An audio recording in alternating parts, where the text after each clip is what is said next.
Afternoon, Stark County. Paul Clarys, Stark County Commissioner.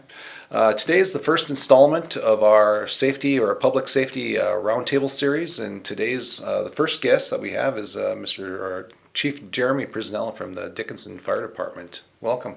Thanks, Paul. Thanks for having me. Well, this is going to be a little bit informal, but I just wanted, if you would, just give us a little introduction about yourself and who you are, where you came from, how long you've been here, those type of things. Absolutely. Yeah, I'm Jeremy Presnell. I'm the fire chief for the city of Dickinson. I've been in the fire service for about 24 years, 5 of which have been here in Dickinson. I'm on my 6th year. Started in the Air Force as a firefighter and just kind of fell in love with the job and helping people, and then kind of just made it my life's work. Been doing it ever since. I'm originally from Idaho. I grew up on a fairly large farm and worked on the farm, and this firefighting is definitely way better than farming. Did you guys grow potatoes by chance? Absolutely. Oh, cool. Yeah, cool. absolutely. Cool. Well, welcome.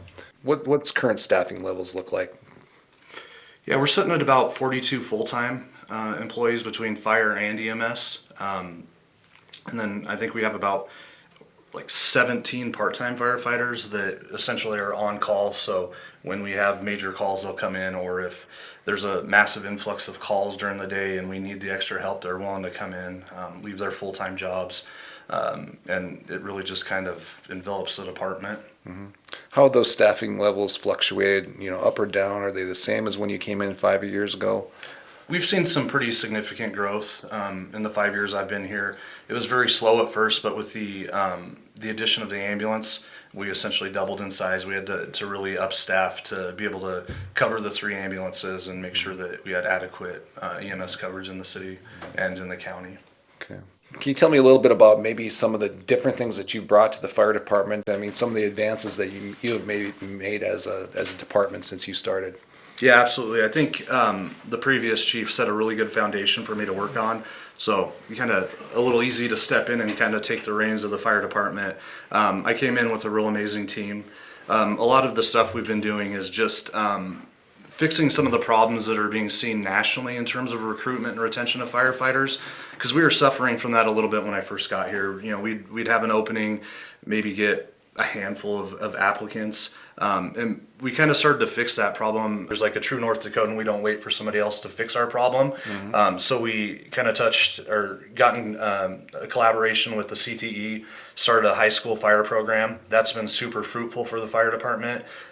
When we did bring on the ambulance, we hired several of the kids that were in our very first fire academy class through the CTE, and then we've kind of expanded that. We created a pathway for these high school students that were really interested in fire to kind of continue on into the higher education with the partnership with DSU with a fire science program and associates. And that's also been very fruitful. The first couple of years, we obviously didn't get to see the fruits of that labor, but as the programs have aged, we've really started to see, now that we have openings, we see 20, 30, 40 applicants for one position.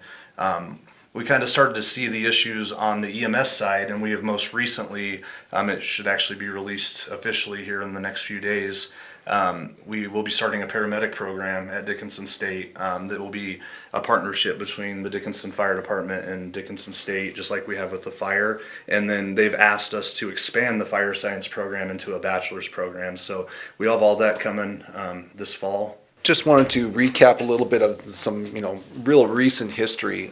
Start that initial discussion sometime in 24. I think that there was some the folks from the city of Dickinson, and Jeremy was part of that conversation, and they brought a few of the county partners in, and actually the initial meeting was with a lot of the first responders across the county. We were faced with a situation here locally that our local ambulance service was going to, go away from us. Really want to, give these guys, City of Dickinson and the fire department, some credit for, really looking at it, recognizing the problem, and taking the bull by the horns and coming up with a solution. So they brought all of us in at the county level, and it was proposed to us to start our own ambulance service. Dickinson Fire Department was proposing to start it and run it and plan it and execute the entire thing. They were looking for monetary support from the county, and they were really gracious about taking our input and allowing us in the conversations And but ultimately, it was us as a county, at the county level, had to believe in the idea and have the confidence in these folks to pull this off. And it was no small task, I can tell you that. And I know they had a lot of challenges, though. Jeremy's very concise, very organized, and humble approach to the whole thing sold me personally on that process. And we decided to join forces with the city of Dickinson on this project. And I think initially it was more of a capital thing, right? Do some business with the old ambulance service, purchase some equipment. But in the end, it was Jeremy and his folks over in his department planning and doing the grunt labor to get that program off the ground. They themselves set those deadlines, and they worked really hard to make those deadlines. When the existing ambulance service was done doing their business, they gave us a cutoff date.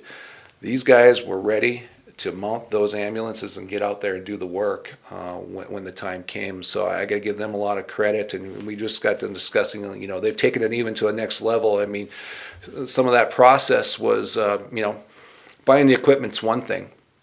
Staffing that equipment is another thing, and those requirements that you have to have on each, the amount of paramedics that you needed to have in your organization to make it legitimate, all the EMTs, and coupling that with, you did it a little bit different, which I thought it actually brought the level of candidate to work for you up a little bit. You ask them you want them to be able to do some fire stuff too.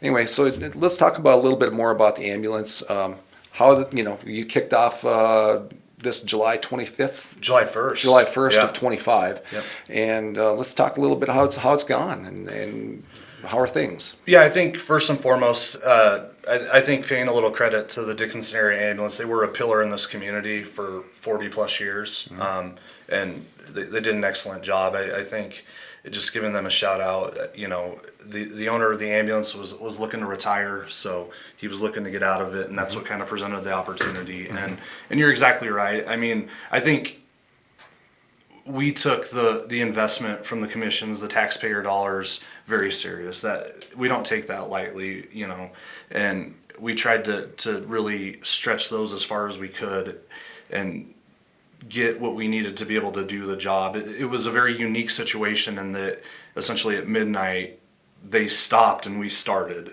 So they still had to use their stuff until midnight. We had to have some ready to go. So when midnight hit, we were ready to go. And when midnight hit, I think it was 20 minutes in, we got our first call. And in all honesty, it was really exciting to see it. It went really well. Yeah. It was a big challenge finding that many people at one time. I think there was some hesitation just because of the unknown from the EMS staff that were employed with the Dickinson area ambulance, and it was totally understandable. We didn't take any of that personal. Some of them did come over with us, and I think that they really enjoy it, kind of new stuff, new way of doing things. And but as we've gone, just word of mouth across the state, we're getting applicants. When we were just asking and looking for people, and it was a little tight for a while for us, we did have to bring in some contract medics to kind of get us over the hump, which really worked out, and they were really great people. One of the contract medics that's been a contract medic for 5 years is applied to be with us full time because he really liked the environment, the culture of the fire department. He really loved Dickinson. I was really surprised because they kind of have that mentality. We come in, we do our job, and then we leave and go on to the next contract. But now we're sitting on multiple applicants. We're fully staffed, and it's really exciting to see. Clinically, we have some amazing paramedics that are providing quality care, that really care about the community, their bedside manner, their customer service. They're great with our patients, and that's what we want to see. I mean, this is going to be a model that is going to be repeated across the state. Yeah, I think we're going to see this a little bit more and more. I mean, it's getting tougher and tougher to make these things work. When we talk about reimbursement from insurance, especially our governmental insurances, it's not a real high rate. They pay a portion of what we're billing out, and it makes it tougher and tougher for ambulances or ambulance services to survive. And I think you are going to start to see a little bit more of a transition. Williston was the first fire-based EMS system. I think they kind of did it in reverse, where they had like a volunteer department and a full-time ambulance service. And then, obviously with Williston's growth, it just blew up. And they were very helpful through this whole thing. A lot of credit to them.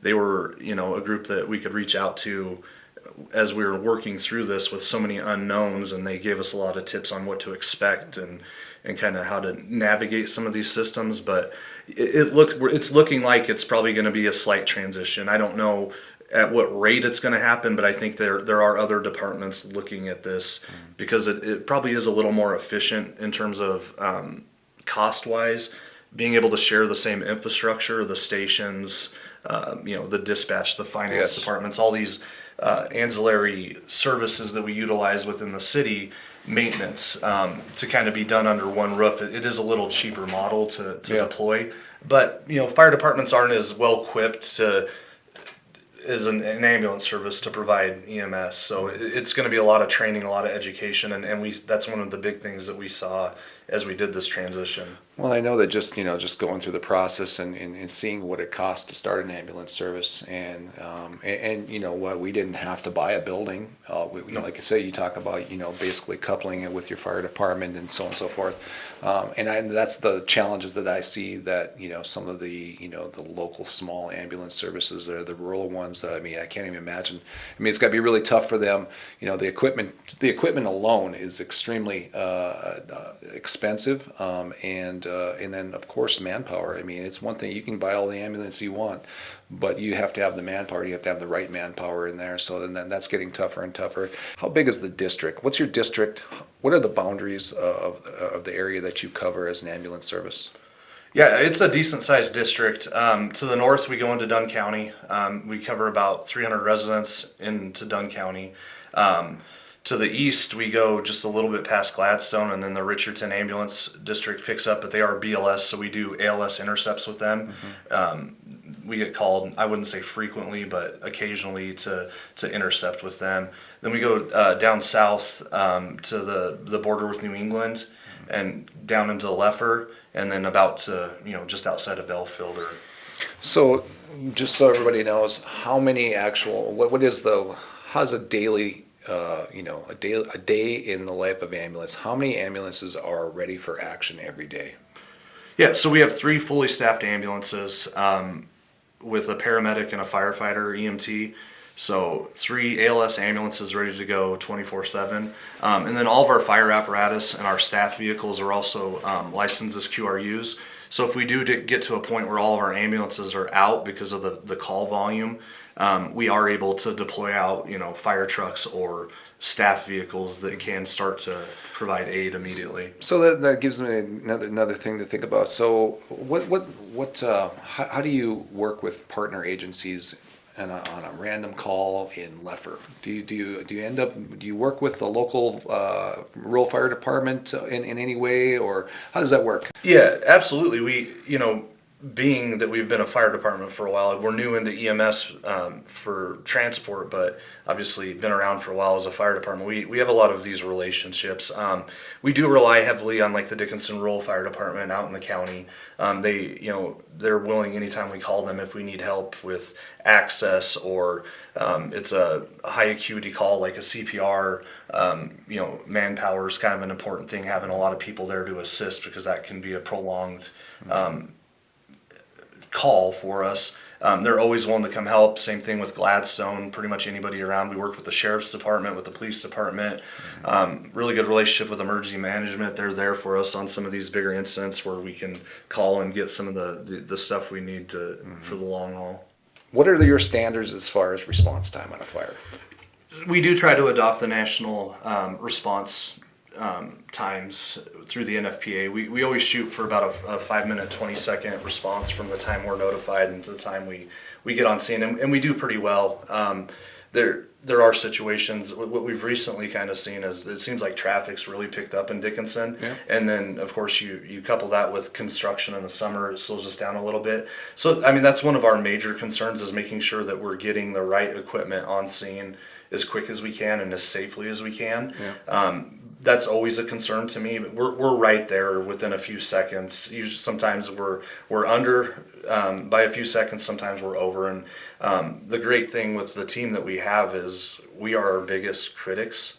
There's nobody that can say anything that we're not already saying to each other. You gotta be. You gotta be. We are so critical of ourselves because we know what we're capable of, and every call we get, we sit down and we talk about it. How could we have done better? And we've created a culture in the fire department where we're not afraid to give real feedback, open and honest, and be direct about it, because it's coming from the right place. Nobody's doing it to be mean or to hurt somebody's feelings. It's we want each other to be better, and that's really been adopted in the fire department. And it's really made us better and pushes us farther and farther every day. Let's hit on culture some more. I mean, what are some of the things that you guys do to build that camaraderie and that culture of accountability?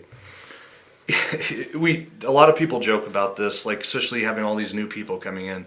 They're really surprised about how much we actually do together as a team. Whether it's actually on duty, we eat together. We obviously train together and we're working together. We do a lot of stuff off duty together as a group, whether it's like barbecues or just doing different events, and that's just what really brings the team together. A lot of our young guys, I don't know that I can still get in there and do it, or they're starting rec league teams and like basketball, volleyball. We play a softball game with the police department and the sheriff's department every year.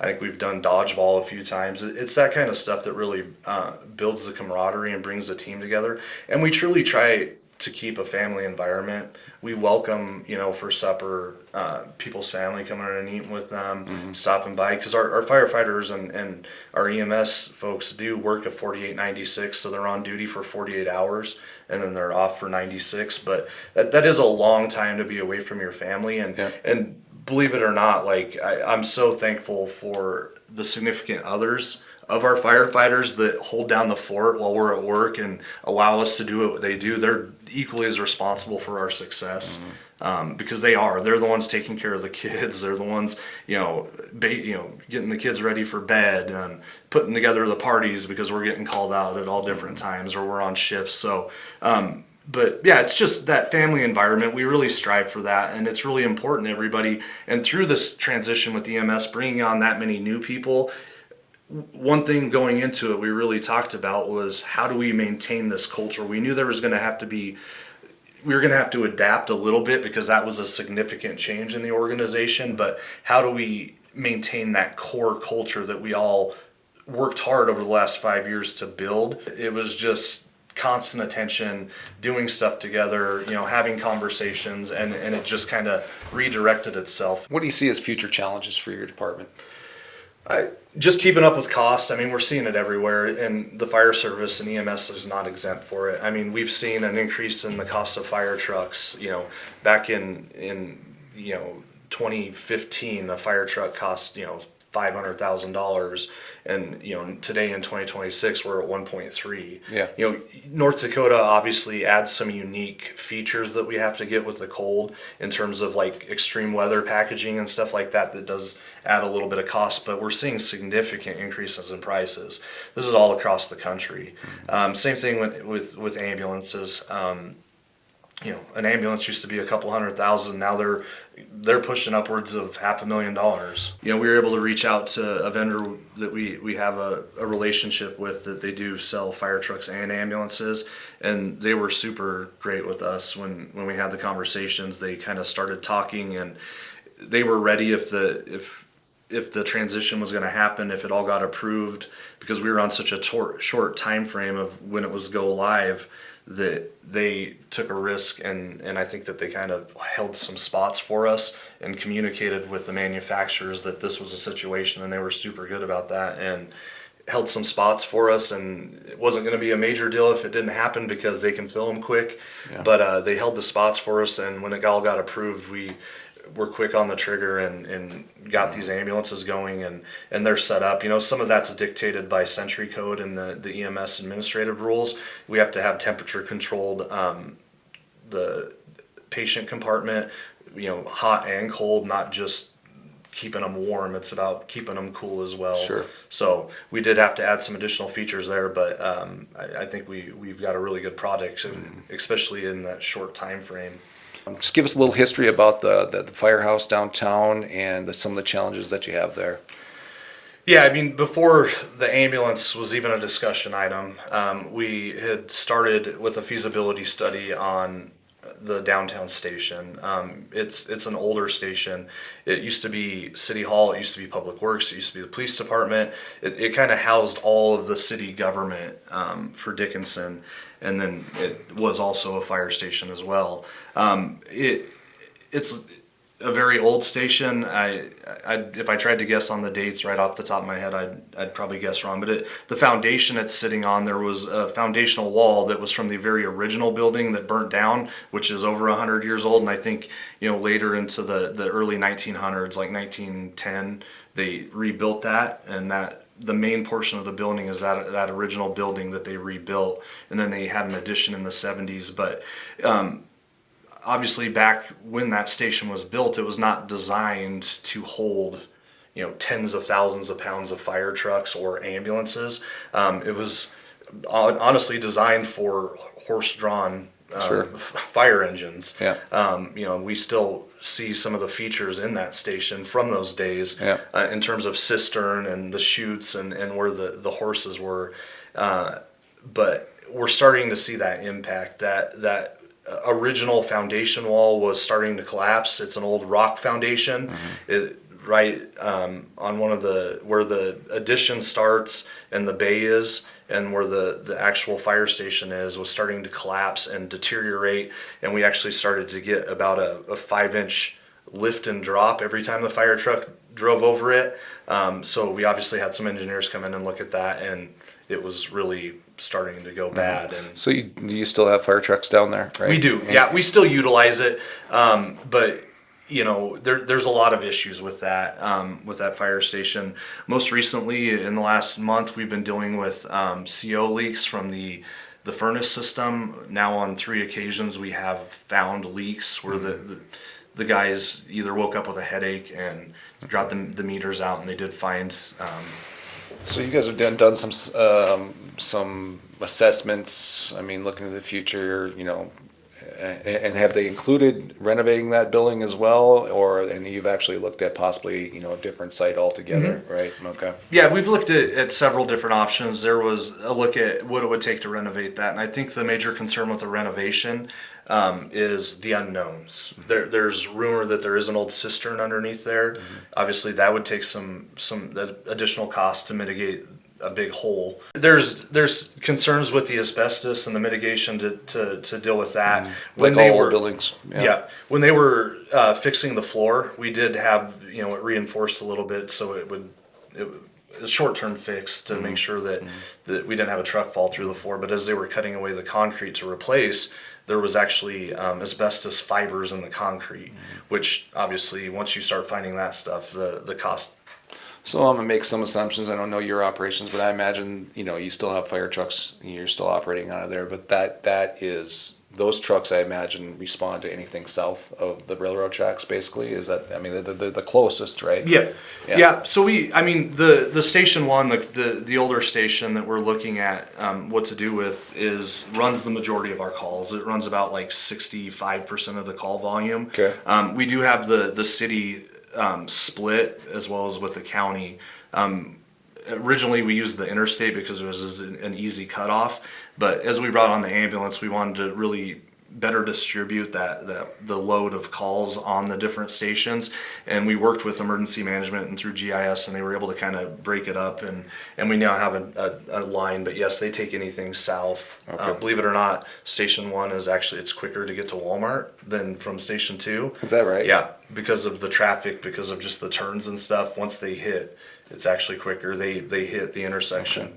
So it's still, I mean, it's critical in your operational plan, that old firehouse. Yeah, absolutely. And we had an evaluation on deployment, on locations, coverage by the stations, and believe it or not, the location of Station 1 or the downtown station currently, even when it was built, our forefathers had put it in about the perfect spot to get the most coverage. Yeah.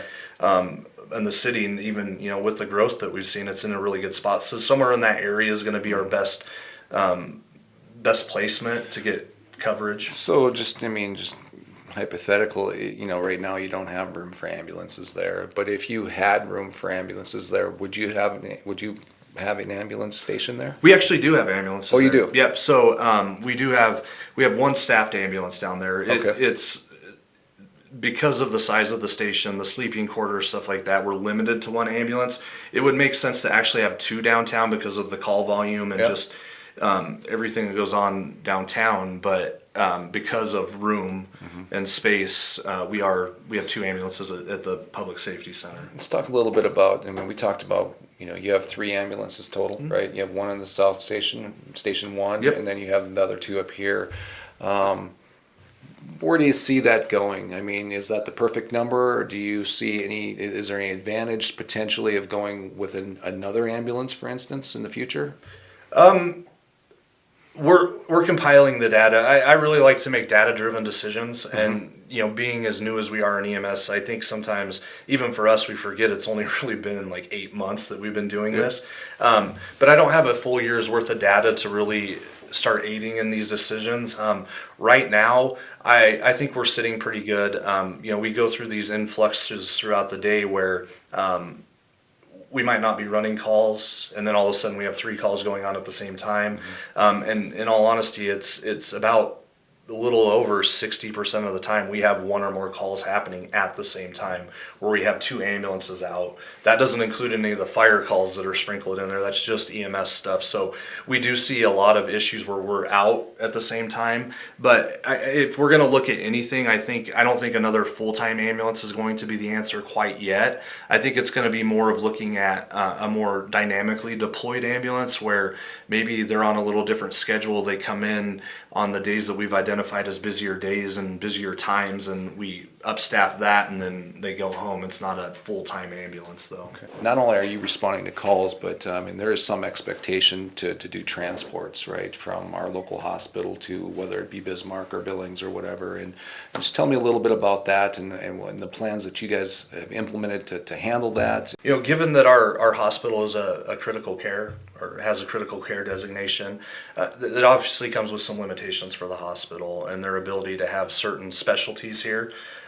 So a lot of theirs is treat and stabilize and then send to, a hospital that can handle some of the more severe stuff, which is most of the time Bismarck. So a big part of our call volume, actually, I shouldn't say a big part, but it is a portion of it. It's 2 a day is what we're averaging right now. Transports from Dickinson to Bismarck. We have done it from Dickinson to Billings, Dickinson to Fargo, and last month we did take one into Minnesota to Rochester for a patient that needed to go up there for a specialty. But it is a significant time consumption. It's not a large number of calls. 2 a day is significant, generally speaking, but it's the time that it takes to do these.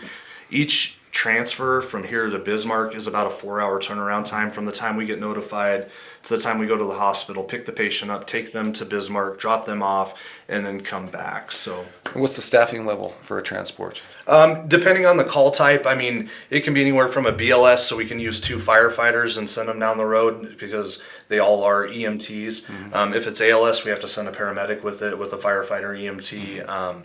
But it just depends on the call that comes out. So sometimes we try to keep our paramedics back because they are a scarce commodity in the area. We only have 3 on at any given time, so we do try to keep them back as much as possible when we can and not send them to Bismarck unnecessarily. Well, it sounds like it's a real juggling act. You have, obviously, that's an important role here, but you're committed to serving the public, our taxpayers here, and I know that we've talked about this a little bit, that you have some basically protocol that you want to keep a certain amount of staffing level here locally.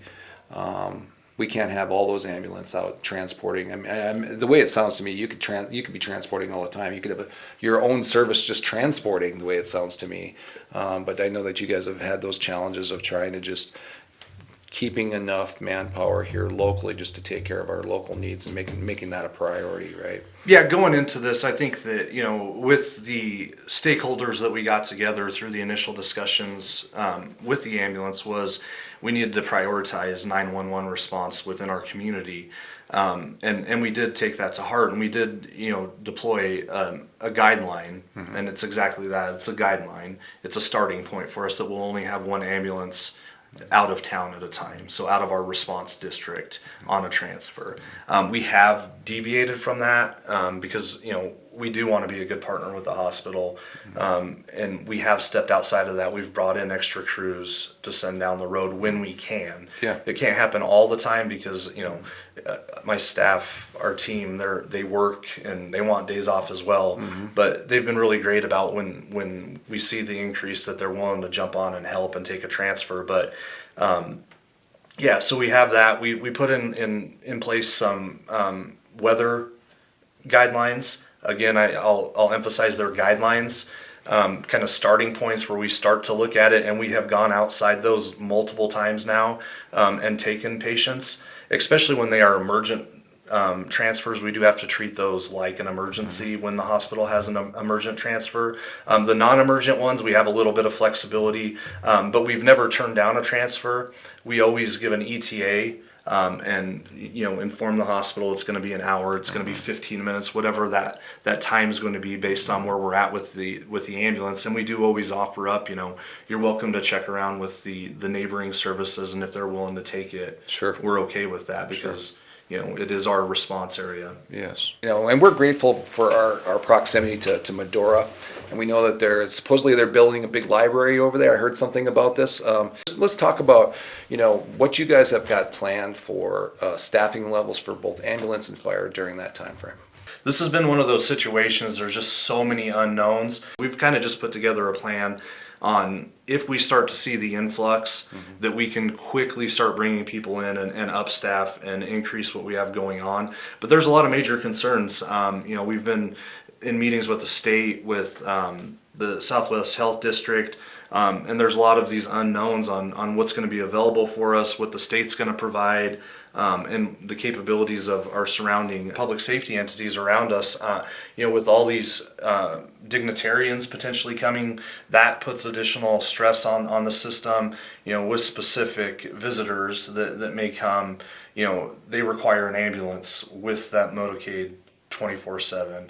Hazmat, which the Dickinson Fire Department is the regional operations team, so we could get tasked with that, which just continually really thins out my ability to deal with what happens around here. But like I said, our team they're here, they want to be here, they want to take part in this, and we'll let these trigger points happen that we've set. Like when we start to see the influx, we'll start bringing in an additional crew. We see more, another crew. But I think for the most part, not having all the information, we're as prepared as we can be. We've looked at, if we start running out of a medication or, IV supplies, how are we going to accomplish or be able to get those supplies? And we've built some really good relationships. We are going to obviously purchase a little more of some of these supplies that we know could potentially go. Well, and then that's what you guys do. You try to, envision what's coming at you and try to be prepared for it. And the last thing you want to do is, be underprepared. Yeah. So that's, we just never do that. But, you go in, as my role as a county commissioner and the city commissions, they're faced with the same thing here, is that these are costs that have not been budgeted for. No, I don't think they've been budgeted for, nor is there going to be any plan for reimbursement from anybody. So. Yeah. When you're dealing with a lot of people from out of state, in terms of the ambulance and us being able to bill insurance, that can kind of bring up some unique situations and difficulties. I just wanted to, let the folks out there watching, the reasoning for my reasoning for, putting on this, Public Safety Roundtable. I recently, the city and the county have discussed putting a safety tax together, which is a sales tax, and of course I've received a lot of questions. So I thought it would be a good opportunity to show the public who these folks are, who the people some of the operational considerations and challenges that they have every day. These little details, people just don't know. Me personally, I really appreciate what you do, and I really, like I said, I really appreciate the effort that you guys have put forward on this this ambulance. I think it's been a really great thing, and I'll just go about public safety. I look at this. I'm a long-term resident of the county, so if you have a strong public safety presence that's innovative and always looking forward here and keeping the citizens their first priority here, and strong school systems. This is how you grow a community and how you stay strong, and this is how you sustain a community for a long time. So I really appreciate you coming in. It's been a pleasure. It's always good to talk to you. So thanks for coming in. Thanks, Paul. Yeah.